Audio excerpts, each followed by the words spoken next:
末日第3年，我跟闺蜜躲在南极，也被人发现灭口。临死前，我看到弹幕，唉，这炮灰甲的异能本来是升级流，开局虽然只能指尖冒火，但进化到最后就可以操纵所有自然元素，成为末日最强异能。可惜这异能进化需要大量金子，炮灰甲直到死也不知道自己的异能能进化。炮灰甲说的是我闺蜜白瑶，她的异能就是指尖冒火。再睁眼，我重新到了末日爆发那天。异能觉醒时，我果断选了那个前世嗤之以鼻的异能，点石成金。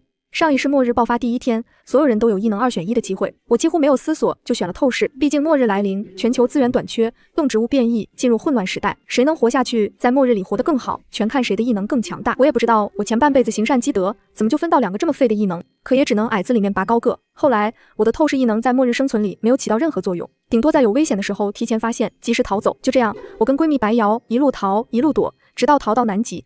找了一个几乎没有植物、动物也稀少的地方苟且偷生，没想到还是被人盯上了，只因为那人的异能是剥夺，靠杀人剥夺异能，杀我们类似于集邮。临死前，我还听见他十分嫌弃，2个废物异能占用老子内存。再然后我就看到了弹幕，所以这一次我在异能选择光幕出现了一瞬间，毫不犹豫地选择了点石成金。我刚选完，公司就乱了，所有人桌上摆的绿植都开始飞速生长，仙人球长出血盆大口，一口咬掉人的脑袋；发财树长出尖刺，直接刺穿人的心脏。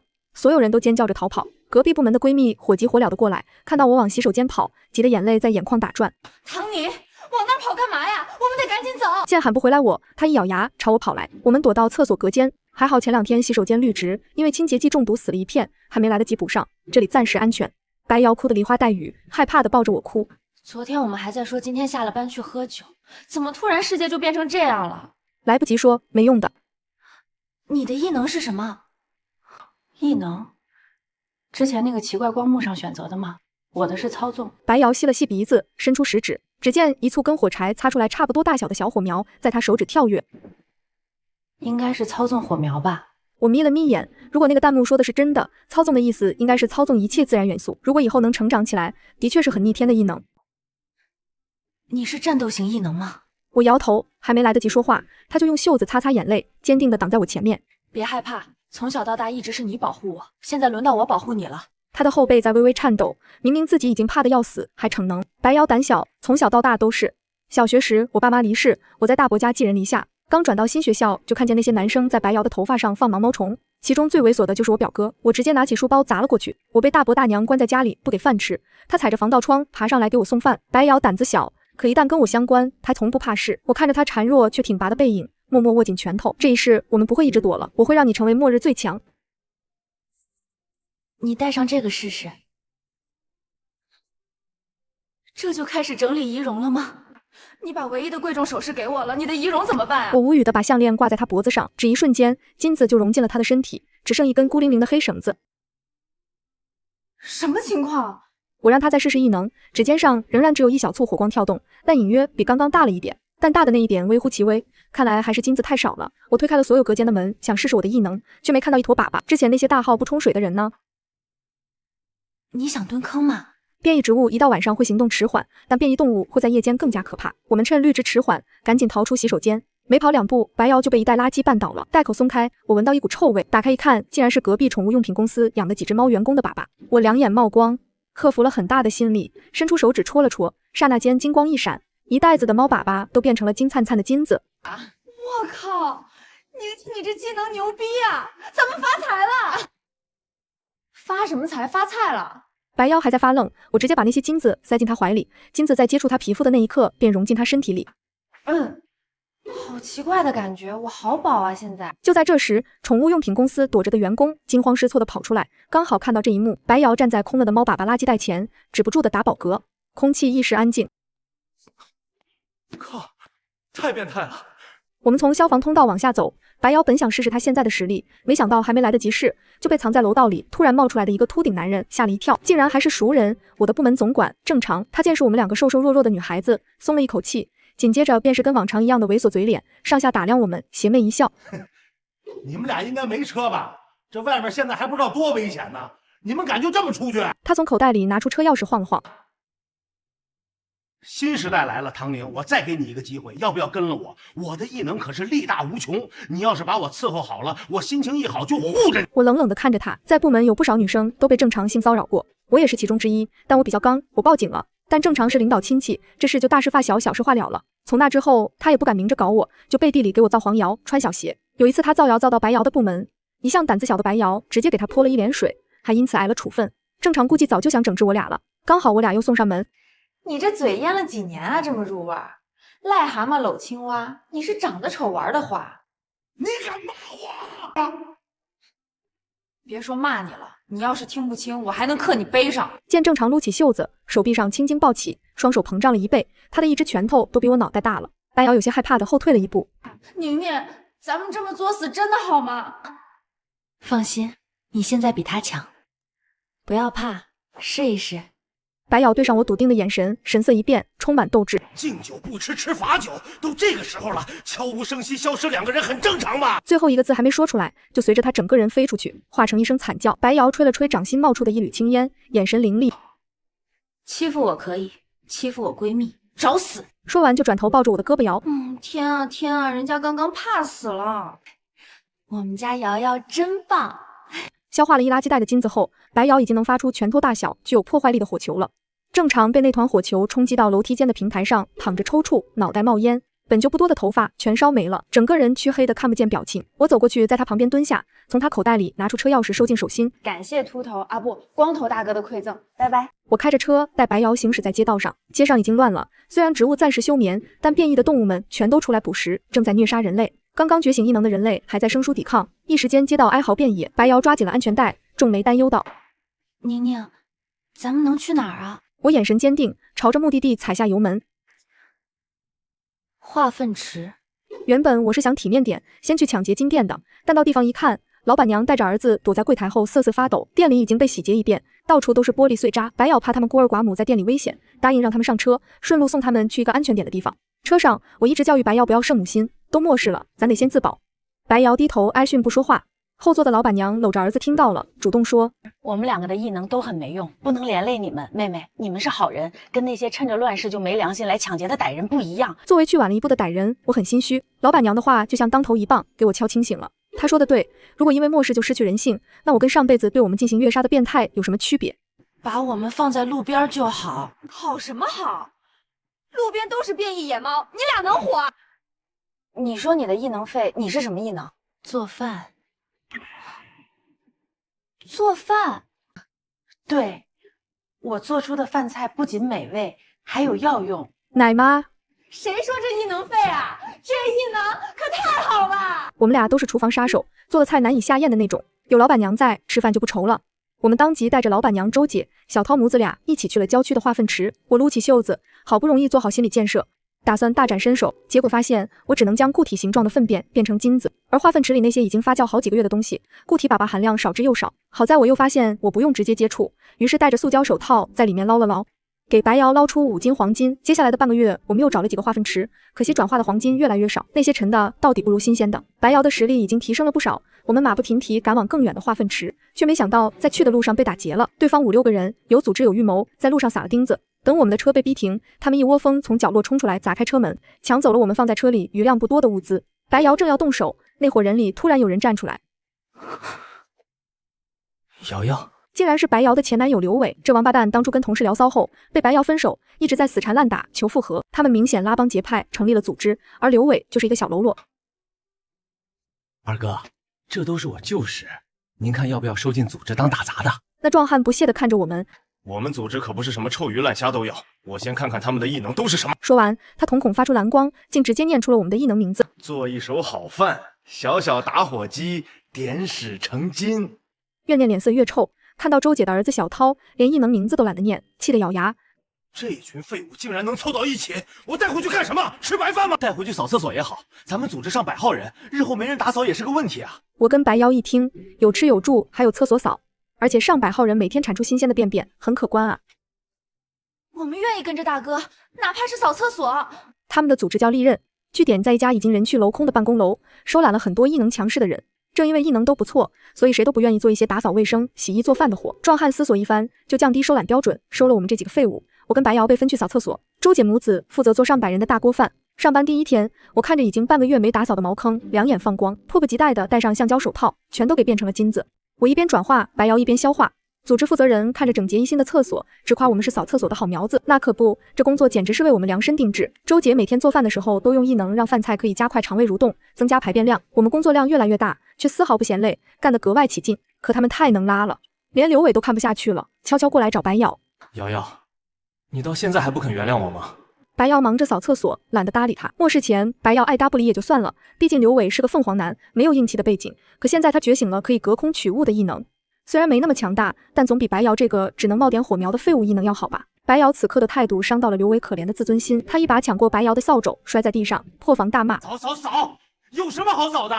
你扫厕所扫上瘾了是吧？还当自己是女神天仙呢，你现在屁都不是。要不是我，你们现在早就被异兽咬死了。白瑶没生气，第一时间看向在旁边掏粪的我。我忍不了了，你呢？我缓缓摘下口罩，忍无可忍，无需再忍。刘伟嘲讽的哈哈大笑，都这个时候了还装什么呀？当自己是扫地僧。话音未落，我用刚脱了茅坑的拖把塞进了他嘴里。嘴好臭，给你刷刷。刘伟愣了一秒，下一秒气得脸色红成猪肝色，他周身的气压顿时不对了起来。他的异能其实很强大，能隔空取物，只要是自己亲眼见过的东西，他都能隔空取来。还好他没见过火箭大炮，愤怒到头也只取出来一把刀，然后疯了一般的朝我冲来，我杀了你！我惊恐的往后躲，不是害怕，是他现在的嘴真的太臭了。只听白瑶一声大喝，不要靠近我，好龟龟！一堵火墙便挡在我面前，刹不住车的刘伟直接被撩了所有毛发。来不及惨叫，厕所里没清理的粪水凝聚成一个水柱，把它冲了出去。经过这段时间累积，白瑶的控火技能已经炉火纯青，实力不详，还解锁了控水技能。这巨大的动静把组织里的其他人都吸引过来。靠，这两女的什么情况？造反了！他说的没错，我们真打算造反。先一步冲过来的就是被他们称为二哥的壮汉赵虎，他撸起袖子还没靠近，就被白瑶手一指，把裤裆烧着了。我也是第一次见识到现在白瑶的实力，她的火球最大可以凝聚成比一间屋子还大，甚至可以改变形状，火墙、火箭、火刀，只要她想。很快，那群人捂着破破烂烂的裤子都服了。他们聚在一起，由我定规矩。第一条，组织不准再打劫杀人，想有得吃就得干活，干得好的发工资，也就是黄金。第二条，每人每天多加一顿饭，拉屎必须达标，谁没完成任务，第二天扫厕所。第三条，拉屎不臭的，奖励黄金1块。有人默默举起手，屎怎么可能不臭？我看了他一眼，那是你的问题，不是我的。底下人面面相觑，这些规矩有点莫名其妙，只有赵虎不服，于是他被我关进杂物间。临走他还在喊，等老大回来，你们死定了。我关上门，那就等他回来再说，然后又丢进去一个盆。对了，不准随地大便，用这个。走出老远还能听到他的怒吼，靠，你变态啊！之后几天，组织照常运转，甚至比以往更稳定。毕竟没人敢摸鱼，生怕拉屎不达标。我害怕被他们发现我跟白瑶之间的羁绊，于是白天睡觉，晚上去厕所变金子。这样每天早上白瑶一睁眼就能看到新鲜的。眼看着白瑶一天比一天强大，我很有成就感，掏厕所都掏得格外起劲。有天晚上我正在操作，身后来了个新人，他从厕所出来，我刚好要进去，擦肩而过，四目相对。巧了，竟然是正常。末世降临那天，他被火球打出去，晕倒在楼梯间隔间，竟然侥幸活了下来。现在光头还没长出头发，眼上烧伤的痂也掉了，丑得很有层次感。他也看到了我，顿时捏紧了拳头，咬牙愤恨地看着我。唐宁，好啊，又被我碰到了。他警惕地看了看我左右，见只有我一个人，便放下心来，一步步朝我逼近。那个臭婆娘的异能的确很强，但是你的异能应该很没用吧？他上下打量我手里的橡胶手套和粪勺，狰狞地笑了。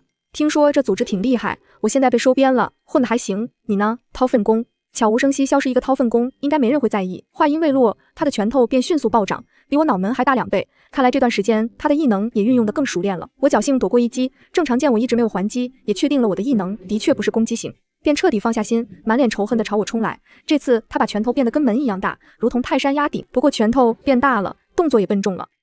我仗着个子小，从他指缝间溜走，趁他还没回过神，伸手在他肚子上摸了一把，正要调转方向来抓我，下一秒脸色骤变，捂着肚子倒地，惨叫都叫不出来，整个人全成虾米。他指着我，满脸惊恐：你对我做了什么？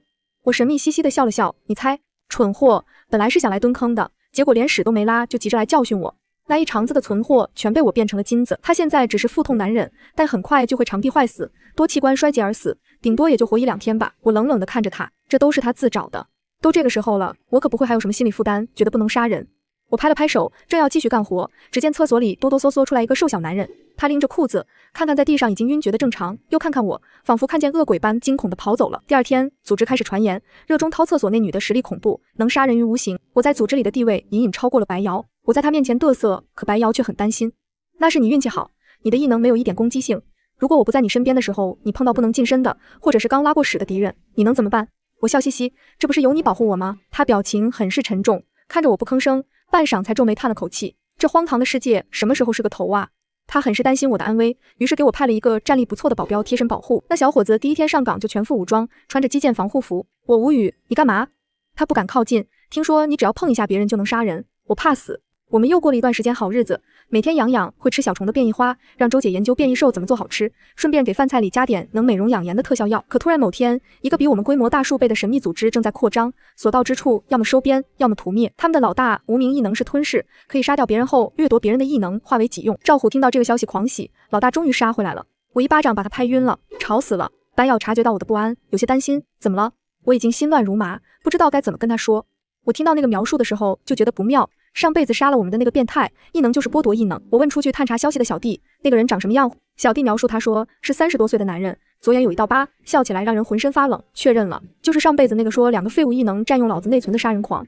晚上我在床上翻来覆去睡不着，白咬抱着被子爬上我的床，盯着我问，你到底咋了？我想了想，实话实说，你相信我已经死过一次了吗？我将上辈子的逃亡跟死亡都悉数告诉了白咬。白咬愣了好久，突然眼睛红了，慢慢落下2行泪。我急了，你别怕啊，你现在也很强。他却突然抱住我嚎啕大哭，你怎么不早点跟我说？只有你自己记得，你该有多害怕啊！我的心像是被什么击中了般，本来还惴惴不安，此刻却充满了力量。既然老天给了我一次重来的机会，我们一定不会就这么死了。可那个男人天性嗜杀，道德沦丧，他不知道已经收集了多少逆天的异能，而白瑶的异能还没能完全开发出威力，胜算实在不大。我本想先躲躲，不料没多久赵虎跑了，去投靠那人。第二天，我们桌上就凭空出现一封信，上面写着，你的异能我看中了，3日后我来取。我跟白瑶对视一眼，就要去收拾东西。风把信吹翻，露出另一面，上面写着，不要想着逃跑，看过这封信的人已经被我标记了，你们逃不掉了。靠，狗东西！为了应战，我们只好辛苦组织成员，这3天好好吃，好好拉，拉得好，咱们才能保住安稳生活。众人一副被羞辱了的样子，说感觉自己就像被圈养的猪。我闻言很是后悔。对啊，早知道就应该抓点那些变异的大肥猪圈养起来，让他们一天拉个几吨。果然潜力都是逼出来的。周姐见我们愁眉不展，也尽量在帮忙，把饭菜做得美味又助消化。第二天早上我起床，一开门看到小涛拿着一支鲜花站在门口，递到我面前说，宁宁姐姐送你的。现在没变异的植物难得，想必她找着花了不少功夫。我心头一软，摸了摸她的头说，最近怎么不来找姐姐玩了？她小小的脸上有些愁色。我感觉你们都有重要的事做，只有我什么用都没有。在刚遇到周姐母子俩的时候，周姐就说小涛是个很敏感的孩子，她选异能的时候不小心点错了，很嫌弃自己的异能，都没跟她说过自己的异能是什么。我觉得小孩还是太看不开，再废的异能能有我这个看起来废吗？我摸了摸她的脑袋，安慰她，没事的，你的异能一定能发挥它的作用。小涛破防了，大哭，不会的，没人需要他。我手忙脚乱的哄她，会的，一定会的，你告诉姐姐，姐姐跟你说怎么用。小孩抽泣着，你听说过口吐莲花吗？怪不得废物，原来只能嘴里冒莲花。我昧着良心安慰，莲花很好看啊。他哇的一声哭得更大声了，但我的异能是满嘴喷粪。没关系的，大粪也很。我猛地站起来，你说什么？原来小涛的异能伤害力不高，侮辱性极强，只要他想，就能让视线之内的人每说一个字就喷出一坨大粪。这乍一看完全无用的异能，如果配上我的异能，那对白瑶来说就是永动机啊！我兴奋得发狂，当即就要让小涛试试异能。可组织上下的人都坚定表示，敢让他们试，他们就敢死。我仔细想了想，的确，那个吞噬组织的人可比我们多多了，该用他们试。第3天傍晚，天边烧成一片血红，弑神组织的人浩浩荡荡来了，黑压压一片，少说400-500人。走在最前面的是个30多岁的男人，左眼一道疤，笑起来嘴角咧到耳根。就是他，上辈子在南极，就是他杀了我和白瑶。临死前，他那句2个废物异能占用老子内存，我这辈子都忘不了。赵虎站在他旁边，嘚瑟地朝我们挥手，没想到吧，我大哥回来了，你们等死吧。我没理他，转头看向身后，小涛被几个壮汉拖举着，站在人群最后方，视野最好。我小声问，准备好了吗？小涛重重点头，准备好了。只见赵虎嘚瑟了出来，要报之前被关起来的仇。他指着我跟白瑶，你们这2个臭娘们，然后就开始喷屎，所有人都看呆了。有人质问，这到底是怎么回事？然后也开始喷。他们不知道，只要说话就会喷粪，个个恐慌的让无名拿主意，整个空地数百号人啊，都在一边喊一边喷，那画面太美，我不敢看。我看着这一幕幕，心里感慨，末日逼人成才啊！白瑶站在我旁边，悠悠地说，我从来没想过人类的命运会系在史上，人类的命运一直系在史上，只是以前没人发现。白瑶想了想，你这话好有哲学深度。谢谢，我掏粪的时候想的。说完，我又转头看向小涛，小涛，姐求你一件事。什么？这异能千万别用在咱自己人身上，答应我好吗？无名顶着一身粪，终于被惹怒了。他一句话也不说，直接抬手。我眼神一凛，那估计是个毁天灭地的异能。且慢，我伸出手，小涛也停止了异能。我笑嘻嘻的一副狗腿子样子。看来你们都吃坏肚子了，看着地儿弄的，咱都没法好好商量了。我让人打扫打扫，我让组织里有收纳异能的人把成堆的粪都收到了我们这边，然后伸手一摸，迅速转化。白瑶更是快速的往那座金山里一撞，金山瞬间消失，都融入了白瑶体内。对面所有人都惊呆了。无名大概察觉到了不妙，眼神带着杀气，你们到底在搞什么鬼？白瑶打了一个饱嗝，站出去，你的对手是我。白瑶上前一步，你就是那个靠杀人抢异能的变态。无名笑得很张狂，变态？这叫优胜劣汰。你的异能是什么？让我看看值不值得抢。白瑶伸出手，指尖冒出小火苗。无名愣了一秒，然后仰天大笑，就这，火柴成精，哈哈哈哈。下一秒，白瑶打了个响指，无名身后那400-500号人同时膝盖一软，齐刷刷跪了下去。不是想跪，是站不住，所有人的血液同时升温10度，不致命，但足够让他们浑身无力，头晕眼花。无名笑容僵住，他回头看到自己辛苦收编的精锐全跪在地上，一个个像霜打的茄子。白瑶歪头，就这，蚂蚁成精。无名脸色铁青，抬起手，我知道那个动作，上辈子他就是这么抬起手，然后我和白瑶就死了。瑶瑶小心。白瑶没动。无名发动异能，什么都没发生。他愣了，又发动一次，还是什么都没发生。他开始急了，连续发动10几次，脸都憋紫了。我在旁边看热闹，你搁这儿憋屎呢？无名怒吼，闭嘴！他放弃异能，直接朝白瑶冲过来，想肉搏。白瑶动都没动，他跑了2步，膝盖一软，跪在地上。他趴在地上，抬头，眼神恶毒地扫过我们。你是怎么办到的？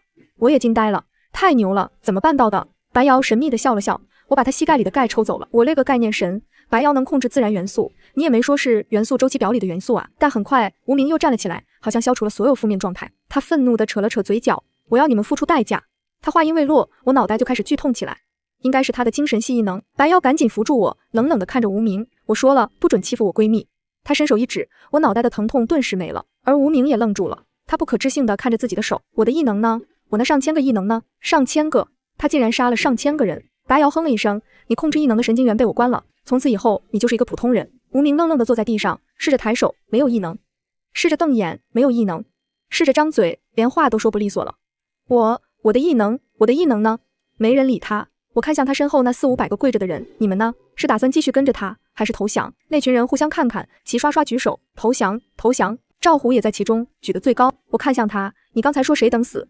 赵虎脸色煞白，姐，我错了，我真错了，我就是一时糊涂，您大人不计小人过，我以后一定好好拉屎。我摆摆手，关起来，让他冷静几天。赵虎被拖走的时候还在喊，我真的会好好拉屎的，拉很多。无名被丢出基地，他走的时候一拳一拐，嘴里还在嘟囔着我的异能，我还能抢回来。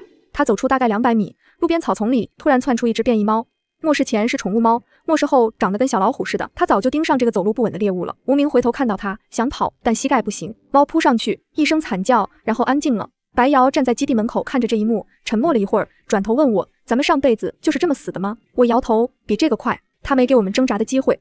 白瑶握住我的手，那这辈子值了。我点头，值了。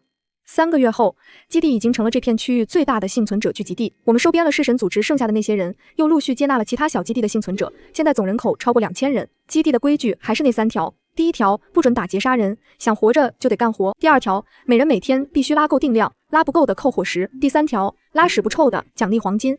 第3条基本没人领到过，但大家还是努力往这个方向靠，毕竟万一呢？白瑶已经强到什么程度了？它可以操纵天气，让干旱的地方下雨，让暴雨的地方放晴。它可以让庄稼一夜成熟，解决粮食问题。它可以治病，把病毒细菌直接烧死，或者把病灶里的水分抽干。它可以净化水源，让任何脏水变成饮用水。基地里的人叫她女神。她私下跟我说，我就想当个普通人。我说，普通人能烧水不用电？你闭嘴。周姐的食堂成了基地最受欢迎的地方。她的异能做一手好饭进化了，现在做的饭不仅能治病，还能让人心情变好。吃完她的饭，再沮丧的人都会笑起来。小涛也成了基地里大家最害怕的人，他们敢惹我都不敢惹他，他是真能让他们生不如死。因为白瑶，基地的生活可以有秩序起来，隐约能看到以前的样子。某天晚上，我们坐在基地最高的楼顶，看着末日后的星空。末日的星空特别亮，因为没有光污染。白瑶靠在我肩膀上，宁宁，你说这世界还能变回以前那样吗？我想了想，不知道，但至少我们现在不用躲了。我们并肩坐着，远处是基地的灯火，近处是夜风吹过庄稼的声音。末日第4年，基地扩建了1倍，有了学校、医院、农场。小涛跟我的黄金生产线正式工业化，每天稳定产出5斤纯金，用来跟其他基地换物资。周姐的食堂开成了连锁，每个分基地都有一家周姐快餐，招牌是快乐套餐，吃了真的会快乐。白瑶越来越忙，经常要去其他基地帮忙解决天灾人祸，但她每次回来都会给我带礼物，有时候是一朵没变异的花，有时候是一块稀奇古怪的石头。但现在已经不用我亲手掏了，小涛让那些为非作歹的坏人干，我转化。白瑶吸收，流水线作业。末日第5年，基地正式更名为黄金城，成为这片区域最大的幸存者城市。他当选那天，站在城墙上发表演讲，说：“我能有今天，全靠一个人。”底下人齐刷刷看向我，我摆手：“别看我，我只是个掏粪的。”白瑶笑了：“你是全世界最厉害的掏粪的。”我也笑了。城墙上2个女孩并肩站着，城墙下是数千个相信明天会更好的人。我转头看向白瑶：“你说，上辈子我们躲在南极的时候，想过会有今天吗？”白瑶摇头：“没想过，那时候只想活着。那现在呢？”她想了想，笑了：“现在也想活着。”但是不一样的活着。怎么不一样？以前活着是为了不死，现在活着是为了这样。他指了指城墙下的一切，我顺着他的手指看过去，夕阳西下，炊烟袅袅，有人在笑，有人在闹，有人在好好活着。我点点头，这样挺好的。白瑶挽住我的胳膊，走吧，周姐说今晚做红烧变异猪肉，再不去就没了。我们走下城墙，身后黄金城的旗帜在风中猎猎作响，旗子上画着一坨金灿灿的东西，下面写着4个大字：点石成金。全城人都说这旗子丑，但没人敢换，因为换旗子的那个人是能让末日最强异能者乖乖听话的女人，而我就是那个女人。黄金城建成的第3年，一切都步入了正轨。城墙是用异能加固过的混凝土砌的，高10米，厚3米，连变异大象都撞不塌。城墙上每隔50米就有一个岗哨，24小时有人值守。城门是合金铸造的，重达5吨，每天早晚各开一次，进出都要登记。基地里的人已经习惯了这种生活。早上7点，起床号响起，大家去食堂吃周姐做的快乐套餐。8点整，各生产队集合，去城外种地、养殖、采集资源。晚上6点收工，7点食堂开饭，8点自由活动，10点熄灯。规矩还是那3条，只是加了第4条，不许内斗，有矛盾找仲裁委员会解决。仲裁委员会的会长是我，不是我自封的，是大家投票选出来的。理由很简单，他们怕我，准确的说是怕我的异能。点石成金听起来很荒唐，但在这个世界里，它代表着绝对的经济控制权。没有我就没有金子。没有金子，白瑶的异能就无法进化，基地的防御体系就会崩溃，所以没人敢惹我，连白瑶都不敢。你今天又没收了谁的黄金？白瑶坐在城墙上，晃着腿问我。赵虎的。我说，他昨天跟人打架，罚了他1周的配额。赵虎又打架了？跟谁？跟刘伟。2个人为了争谁先上厕所打起来了。白瑶沉默了一下，这2个人是真的没救了。我叹了口气，赵虎和刘伟，一个前劫匪头子，一个前凤凰男，在黄金城里的定位很明确，一个是劳动力，一个是反面教材。赵虎力大无穷，负责搬砖、挖沟、干重活。有一次他们在食堂打起来，赵虎一拳把刘伟打飞出去，撞翻了3个桌子。刘伟爬起来，隔空取来一把勺子，砸在赵虎脑门上。白瑶正好路过，一挥手把2个人冻成了冰雕，在食堂门口展览了3天。从那以后，他们打架的频次明显下降了，不是因为有记性，是因为丢人。黄金城的名字传出去后，越来越多的人来投奔，有拖家带口的，有单枪匹马的，有异能强大的，有毫无异能的，我们照单全收，但有个原则，不养闲人。能打仗的编入巡逻队，能种地的编入生产队，能搞技术的编入工程队，什么都不会的就从扫厕所做起。只要肯干活，就有饭吃，有地方住，有安全保障。这天，城门口来了一个不速之客，是个女人，30来岁，穿着一身黑色的皮衣，头发扎成马尾，眼神锐利的像刀子。她站在城门口，没有排队，没有登记，就那么直直的往里走。守卫拦住她，站住，排队登记。她看了守卫一眼，那眼神让守卫下意识的后退了一步。我要见你们的城主。她说，城主不是谁都能见的。你得先。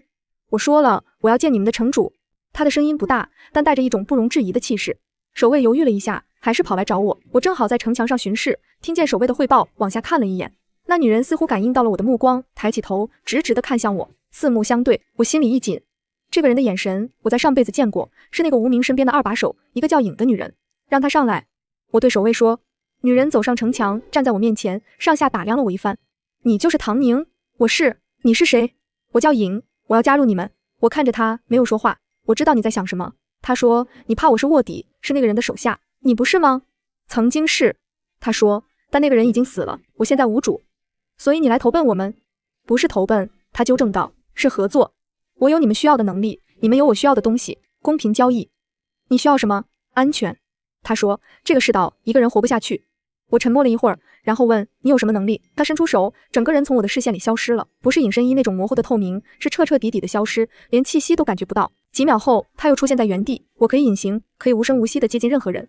如果我想杀你，你已经死了，那你为什么没杀我？因为杀了你，我就没有谈判的筹码了。我笑了，这个人有意思。行，我说，你留下，但规矩得遵守。什么规矩？第一，不准打劫杀人；第二，每天必须拉够定量；第三，80不臭的，奖励黄金。他的表情裂开了。什么？影加入后的第1周，我就后悔了。不是因为他不守规矩，恰恰相反，他守规矩守得过分。他的作业质量出奇的好，量大、色正、成型好，转化出来的金子纯度比我见过的都高。白瑶吸收后打了个嗝，说：“这个人肠胃真好。”我无语。但问题不在于他的作业质量，而在于他太安静了，安静到让人发毛。他住在集体宿舍里，从来不跟人说话，走路没有声音，吃饭没有声音，连呼吸都几乎没有声音。同宿舍的人说，他晚上睡觉的时候，有时候会忘记呼吸，把室友吓醒。他是不是死了？室友哭着跑来问我。我去看了一眼，尹正躺在床上，胸口没有起伏，瞳孔放大，盯着天花板一动不动。我伸手在他眼前晃了晃，他眨了一下眼。你没死？没。那你为什么不动？在想事情。想什么？在想怎么把你们基地的防御体系优化一下。你为什么要优化我们的防御体系？因为我现在住在这里。他说，你们的防御体系有漏洞，我不想死。我把他调到了巡逻队，负责夜间警戒。他二话没说就去了。第二天早上，他交给我一份详细的报告，列出了基地防御体系的17个漏洞，并附上了改进方案。我看了3遍，挑不出毛病。你以前是做什么的？我问。特种兵。他说，末世前。那你为什么会跟着无名？因为他救了我的命。他说，我被变异兽围攻的时候，他路过，杀光了那些畜生。我欠他一条命，所以帮他做事。那你现在为什么离开？因为他死了。他说，我的债还完了。我看着他的眼睛，那里面没有悲伤，没有仇恨，只有一种平静的冷漠。行。我说，以后你就是黄金城的安全顾问了。他点点头，转身走了。走了2步，又停下来。唐宁，谢谢你收留我。说完，他就消失了。我看着空荡荡的走廊，叹了口气。这个人真是来无影去无踪。影加入后的第3个月，发生了一件大事。刘伟的异能进化了。那天赵虎又跟他打架，一拳把他打飞出去。刘伟爬起来，气疯了，大喊一声我要离开这个鬼地方，然后整个人就消失了。赵虎愣在原地，以为自己把人打死了，吓得脸都白了，跑来跟我报告，姐，我把刘伟打没了。什么叫打没了？就一拳过去，他人就没了，连渣都不剩。我赶过去，在事发现场转了转，没有血迹，没有残骸，没有任何打斗的痕迹。影从暗处走出来，说他没死，他的异能进化了。进化成什么了？瞬移，他在你们打架的那个瞬间，把自己传送走了。传送到哪儿了？不知道，但我可以去找他。他闭上眼睛，感应了一会儿，他在东边，大约50公里外的一个废弃小镇上。你能带我们去吗？能。到了地方，发现刘伟正蹲在一家废弃的超市里，抱着一袋过期的薯片，哭得稀里哗啦。看见我们进来，他愣住了。你们怎么找到我的？你管我们怎么找到的？白瑶说，你跑什么跑？我也不知道怎么就跑这儿来了。我就是想跑，然后就在这里了。白瑶看着他，忽然笑了。你这异能还挺有用的。刘伟愣了一下，有用？当然有用。你想想，如果你能把自己传送到任何地方，那以后出去找物资、探路、送信，不就方便多了？刘伟的眼睛亮了。你是说我不是废物？你从来就不是废物。白瑶说，只是你以前的异能还没开发出来而已。刘伟的眼泪又流下来了，这次不是哭，是喜极而泣。他站起来，擦了擦眼泪，说，我以后再也不跑了。那可不行。我说，以后探路的任务就交给你了，你得经常跑。他愣了一下，然后笑了。行。黄金城的食堂是基地里最热闹的地方，不是因为饭菜有多好吃，虽然周姐的手艺确实没话说，而是因为周姐的异能做一手好饭，进化出了新的功能。她做的饭不仅能治病，还能让人心情变好。是真的变好，不是心理作用，是生理上的。吃完他的饭，大脑会分泌大量的多巴胺和血清素，让人感到快乐、满足，充满希望。基地里的人管这叫快乐套餐。每天早上一份快乐套餐，一整天都元气满满。每天晚上的快乐套餐能让人睡个好觉，不做噩梦。有人开玩笑说，如果周姐的异能再进化下去，她就能做出让人长生不老的饭菜了。周姐笑着说，那我还得再练练。但最近周姐遇到了一个问题，她的儿子小涛异能又进化了，以前是满嘴喷粪，现在变成了满嘴喷粪 Plus。 具体来说，它不仅能让人说话喷粪，还能让人打嗝喷粪、放屁喷粪、咳嗽喷粪。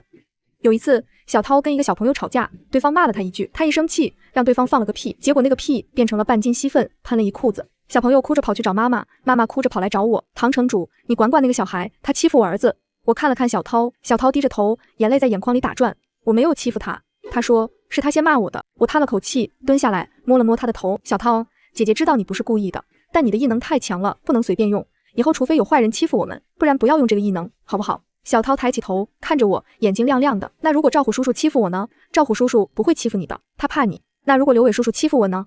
刘伟叔叔也不敢，他也怕你。那如果……行了，我打断他。总之，除了坏人，谁都不许用，这是规矩。小涛乖乖的点了点头。从那天起，小涛再也没有对基地里的人用过异能，但来找我们麻烦的坏人就没有那么幸运了。有一次，一伙流寇来攻城，领头的大喊，里面的人听着，把你们所有的金子都交出来，不然我们踏平你们。小涛站在城墙上，居高临下的看着他，轻轻地打了个喷嚏，那个领头的大汉瞬间从嘴里喷出了一吨粪便，把自己活活埋了。他身后的人吓得魂飞魄散，转身就跑。从那以后，再也没人敢来黄金城闹事了。不是怕白瑶，是怕一个10岁的小孩。白瑶最近很烦恼，不是因为基地的事，基地运转得很顺利，也不是因为异能的事，他的异能已经强大到可以操纵天气了。他烦恼的是感情的事。刘伟又来找他了，这次不是死缠烂打，是正正经经的来道歉。瑶瑶，他站在白瑶办公室门口，手里捧着一束花，是他在城外找了一整天找到的，唯一一朵没有变异的野花。我知道我以前不是人，做了很多对不起你的事，我不求你原谅我，就是想跟你说声对不起。白瑶看着那束花，沉默了很久，花放下，人走吧。刘伟把花放在门口，转身走了。白瑶看着那束花，又沉默了很久，然后拿起花，插在了窗台上的一个玻璃瓶里。我问他，你还喜欢他？他摇摇头，不喜欢了，但也不恨了。那你为什么收他的花？因为花是无辜的。我看着他，忽然觉得他真的变了。上辈子的白瑶胆小懦弱，遇事只会哭，现在的白瑶强大坚定，有自己的原则和底线。这3年，她从一个只会哭鼻子的小姑娘变成了一个能独当一面的城主，而我从一个只会掏粪的废物变成了一个会掏粪的废物。但至少我是她的后盾。颖加入黄金城的第6个月，我偶然发现了她的秘密。那天晚上我睡不着，去城墙上巡逻，颖在岗哨上值班，看见我来了，点了点头。我走过去，在他旁边坐下。睡不着？他问。你呢？值夜班辛苦吗？习惯了。沉默了一会儿，颖，我问你的真名叫什么？他沉默了很久，然后说方颖。方颖，挺好听的。我爸妈起的。你爸妈呢？末世第1天就没了。他说，语气平淡的像在说别人的事，被变异植物咬死的。我亲眼看着他们死在我面前。那天之后，我就发誓要变强，强到没有人能伤害我，强到不会再看着重要的人死在面前。然后你就去当了兵。啊，特种兵，狙击手。他说，我杀过很多人，有坏人也有好人，但都是为了活下去。你觉得你杀的那些人是坏人吗？他想了想说，有些是，有些不是，但那个时候我不杀他们，他们就会杀我。你后悔吗？他转过头看着我，不后悔，因为后悔没有用。他的眼神很平静，但我从里面看到了一种很深很深的疲惫。这个人从末世第1天起就一直在战斗，不是为了什么崇高的理想，只是为了活下去。方颖，我说，以后你不需要一个人战斗了，你有我们。他愣了一下，然后嘴角微微上扬，那是我第一次看见他笑，很淡但很真。他说，赵虎以前是个劫匪，他带着一帮人在末世初期靠打家劫舍为生，杀人放火，无恶不作。但自从加入黄金城后，他变了。不是因为他良心发现，是因为他发现老老实实干活比打劫赚得多。打劫有风险，一不小心就会被人反杀，而干活只要按时按量完成任务，就能拿到黄金，就能吃饱穿暖，就能安全的活着。他是个务实的人，哪个划算选哪个。但最近他做了一件让大家都很意外的事，他收养了一个孤儿，那是个7、8岁的小女孩，父母都死了，一个人在野外游荡，差点被变异兽吃了。赵虎巡逻的时候发现他，把他带了回来。你疯了！刘伟听说后跑来找他，你自己都养不活自己，还养孩子？我怎么养不活自己了？赵虎瞪他，我现在1个月拿3斤黄金，够我吃的了。那孩子呢？他吃什么？跟我一起吃食堂呗。周姐说了，孩子吃饭不要钱。刘伟张了张嘴，想反驳，但找不到理由。那女孩叫小何，瘦的皮包骨，眼睛大大的，看什么都害怕。赵虎把她带回来的第1天，她躲在墙角，不吃不喝不说话。赵虎蹲在她面前，笨手笨脚的哄她，别怕，我不是坏人。小何看着她，不说话。以前是，但现在不是了，我改邪归正了。小何还是不说话。赵虎急了，转头看我，姐，他不理我。我走过去，蹲在小何面前。小何，你想吃什么？姐姐让周姐给你做。小何看着我，嘴唇动了动，很小声地说，糖。我妈妈以前给我吃过糖，很甜很甜。我的鼻子一酸。末世之后，糖成了奢侈品，但我有办法。我让周姐用变异水果做了一些果酱，虽然没有糖甜，但至少是甜的。小何吃了一口，眼睛亮了，甜的。赵虎在旁边看着，眼眶红了。姐，他说，谢谢你，谢谢你收留我，让我有机会做个人。我拍了拍他的肩膀，好好对小何，我会的。他说，我会把他当亲闺女养。从那以后，赵虎变了个人，他不再打架，不再骂人，每天除了干活就是陪小何。刘伟说他转性了，赵虎说，你懂什么？这叫责任。刘伟沉默了。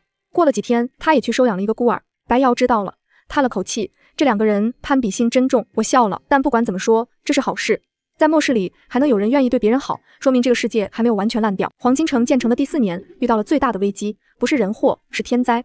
一场史无前例的暴雨连续下了7天7夜，城外的庄稼全部被淹了，养殖场里的变异兽跑了大半，城墙有几处出现了裂缝。更糟的是，化粪池满了，不是普通的满，是溢出地表的满。整个基地弥漫着一股刺鼻的臭味，所有人都戴着口罩干活。我的工作量激增，每天要转化好几吨粪便，累得腰都直不起来。白瑶也很辛苦，她要用异能驱散乌云、停雨，但雨太大了，他的异能只能管一小片区域，时间长了也会透支。第3天的时候，白瑶晕倒了，他连续用了24个小时的异能，身体承受不住了。我抱着他，眼泪止不住的流。你傻不傻？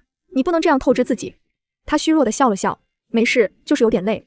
你差点死了，但城保住了。我哭着骂他，他笑着听。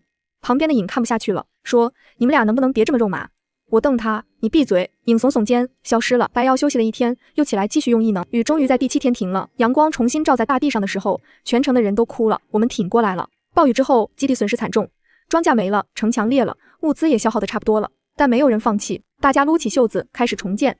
赵虎带着工程队修城墙，刘伟带着运输队去远处找物资，周姐带着食堂的人去城外挖野菜，小涛负责用异能驱赶变异兽，我继续掏粪，白瑶继续用异能让庄稼快速生长。1个月后，基地恢复了正常。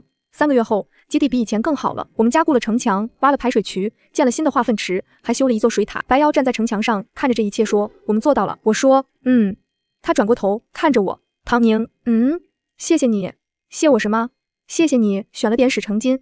我愣了一下，然后笑了。你是在谢我，还是在笑我？都有。他挽住我的胳膊，靠在我肩膀上。夕阳西下，金色的光芒洒在我们身上。远处炊烟袅袅，有人在笑，有人在闹。这是我们的黄金城，这是我们的家。暴雨过后的第2年，黄金城的人口突破了5000。我们扩建了城市，建了学校、医院、图书馆、剧院。有人开始种花，有人开始养宠物，有人开始谈恋爱，有人开始结婚生子。生活慢慢恢复了正常。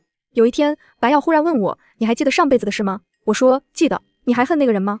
我想了想，说：“不恨了，他已经死了，我们活着。”我看着远处的城市，想了想，说：“不怕，因为这一次我们有能力保护这一切。”白瑶笑了，那就好。夕阳西下，我们并肩站在城墙上，身后黄金城的旗帜在风中猎猎作响。旗子上那坨金灿灿的东西在阳光下闪闪发光，丑是丑了点，但那是我们的标志。点石成金，把不可能变成可能，把废物变成财富，把绝望变成希望。这就是黄金城，这就是我们的故事。